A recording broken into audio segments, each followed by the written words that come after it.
গুরু ব্রহ্মা, গুরু বিষ্ণু, গুরুদেব মহেশ্বর, গুরুর সাক্ষাৎ পরম ব্রহ্ম, তস্মাই শ্রী গুরবে নমঃ। অর্থাৎ গুরুই ব্রহ্মা, গুরুই বিষ্ণু। গুরুদেব হলেন শিব এবং গুরুদেব হলেন আদি ব্রহ্মার প্রকৃত রূপ। সেই গুরুদেবকেই প্রণাম করি। শুভ সকাল শ্রদ্ধেয় প্রধান শিক্ষক মহাশয়, মহাশয়া, শিক্ষক শিক্ষিকা এবং আমার প্রিয় সহপাঠীরা। আজ আমি খুব খুশি যে আমি এই শুভ শিক্ষক দিবস উপলক্ষে কিছু বলার সুযোগ পেয়েছি। সবার আগে আমি আমার শ্রদ্ধেয়দের প্রণাম জানাই। আজ আমাদের জন্য একটি বিশেষ দিন। তবে সারা বিশ্বে 5ই অক্টোবর আন্তর্জাতিক শিক্ষক দিবস পালন করা হয়, কিন্তু ভারতে শিক্ষক দিবস পালিত হয় 5ই সেপ্টেম্বর।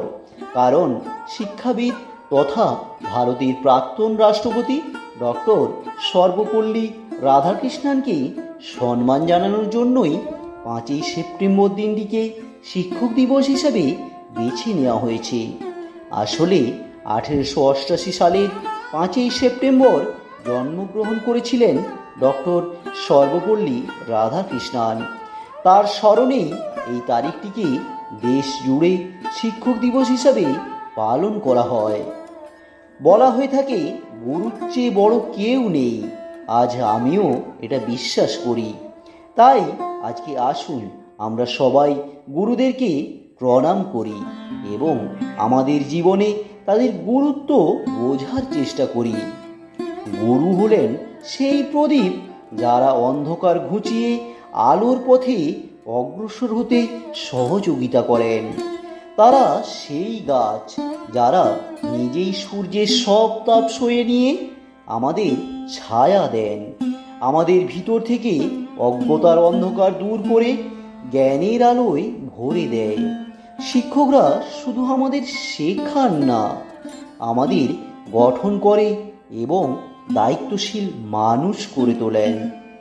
তারা আমাদের ভুলগুলি নির্দেশ করেন যাতে আমরা ক্রমাগত আমাদের জীবনে উন্নতি করতে পারি। বাইরের বিশ্বের জন্য আমাদের প্রস্তুত করেন। জীবনের প্রতিটি নতুন পর্যায়ে আমরা যে সমস্ত অসুবিধার মুখোমুখি হব, তার সঙ্গে লড়াই করার শক্তি যোগান আমাদের শিক্ষাগুরু। সত্য, ধার্মিকতা এবং ন্যায়ের পথে অবিরত আমাদের নেতৃত্ব দেওয়ার জন্য আপনাদের অনেক ধন্যবাদ স্যার, ধন্যবাদ ম্যাম। আপনারা সবাই ভালো থাকবেন, সুস্থ থাকবেন। আজ এখানেই আমার ক্ষুদ্র বক্তব্য শেষ করছি। সবাইকে অসংখ্য ধন্যবাদ।